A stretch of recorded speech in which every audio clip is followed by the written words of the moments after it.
ओम शांति। आज की मुरली का सार। मीठे बच्चे, देह अभिमान छोड़ देही अभिमानी बनो। देही अभिमानियों को ही ईश्वरीय संप्रदाय कहा जाता है। प्रश्न है, तुम बच्चे अभी जो सत्संग करते हो यह दूसरे सत्संगों से निराला है, कैसे? उत्तर है, यही एक सत्संग है जिसमें तुम आत्मा और परमात्मा का ज्ञान सुनते हो। यहाँ पढ़ाई होती है, एम ऑब्जेक्ट भी सामने है। दूसरे सत्संगों में न पढ़ाई होती न कोई एम ऑब्जेक्ट है। सुनते हैं मुख्य पॉइंट्स।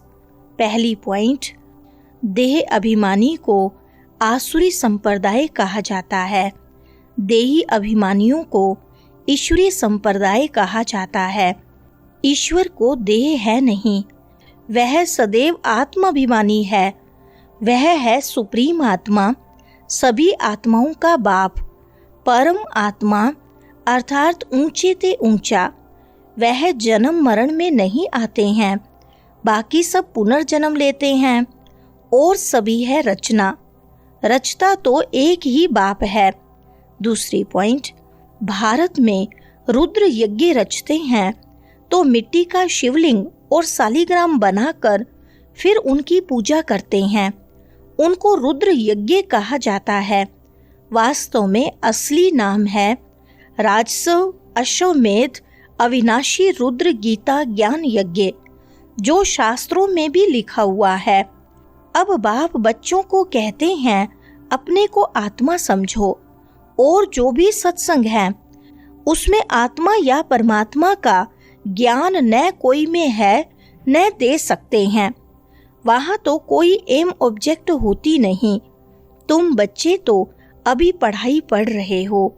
तीसरी पॉइंट, यह भी बच्चे जानते हैं भारत में सतयुग था तो देवी देवताओं का राज्य था, एक ही धर्म था। यह भी भारतवासी नहीं जानते हैं। बाप को जिसने नहीं जाना उसने कुछ नहीं जाना। प्राचीन ऋषि मुनि भी कहते थे, हम रचता और रचना को नहीं जानते हैं। रचयिता है बेहद का बाप, वही रचना के आदि मध्य अंत को जानते हैं। आदि कहा जाता है शुरू को, मध्य बीच को। आदि है सतयुग जिसको दिन कहा जाता है, फिर मध्य से अंत तक है रात। चौथी पॉइंट, बाप आत्म अभिमानी बनाते हैं। आत्मा क्या चीज है यह भी बाप बतलाते हैं। भल कहते भी हैं, भ्रुकुटी के बीच चमकता है अजब सितारा। मनुष्य तो ऐसे ही कह देते, अर्थ कुछ भी नहीं जानते। अभी तुमको बाप ने समझाया है, तुम भारतवासियों को 84 जन्मों का पाठ बजाना होता है। भारत ही ऊंच खंड है। जो भी मनुष्य मात्र हैं उनका यह तीर्थ है।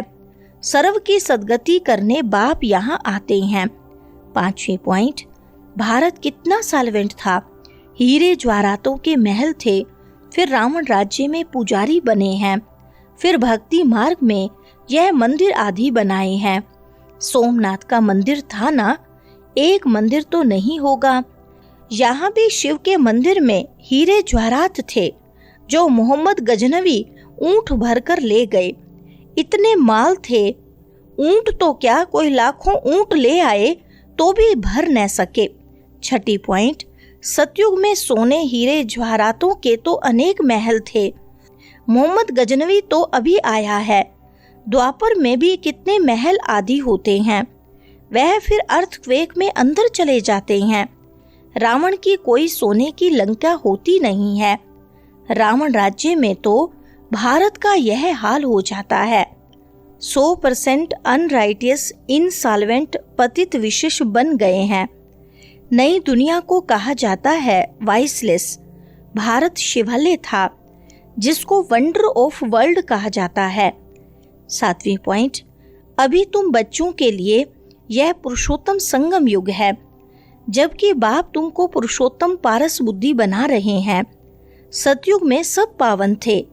राजा रानी का राज्य चलता था, वहाँ वजीर भी नहीं होता है। क्योंकि राजा रानी खुद ही मालिक हैं, बाप से वर्षा लिया हुआ है, उनमें अकल है।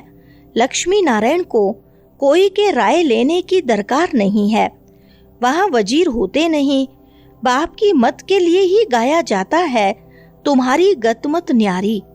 बाप समझाते हैं, मैं ऐसी श्रेष्ठ मत देता हूँ जो तुम देवता बन जाते हो।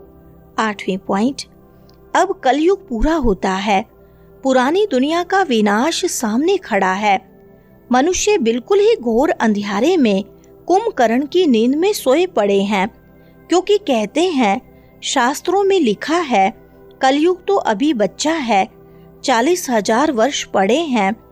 84 लाख योनियां समझने के कारण कल्प की आयु भी लंबी चौड़ी कर दी है, वास्तव में है 5,000 वर्ष। बाप समझाते हैं, तुम 84 जन्म लेते हो, न कि 84 लाख। यह सब है भक्ति मार्ग के जो आधा कल्प चलते हैं, इससे कोई मुझे नहीं मिलते।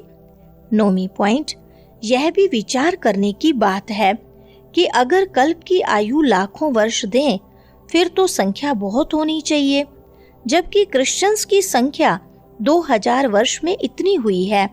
भारत का असूल धर्म देवी देवता धर्म है, वह चला आना चाहिए, परंतु आदि सनातन देवी देवता धर्म को भूल जाने कारण कह देते हमारा हिंदू धर्म है। हिंदू धर्म तो होता ही नहीं। भारत कितना ऊंच था, आदि सनातन देवी देवता धर्म था तो विष्णुपुरी थी, अब है रावणपुरी। 10वीं पॉइंट, सत्य बाप तुमको नर से नारायण बनने का राजयोग सिखला रहे हैं। ज्ञान सिर्फ एक बाप के पास है, जिसको ज्ञान का सागर कहा जाता है, शांति का सागर, पवित्रता का सागर। यह उस एक की ही महिमा है, दूसरे कोई की महिमा हो नहीं सकती।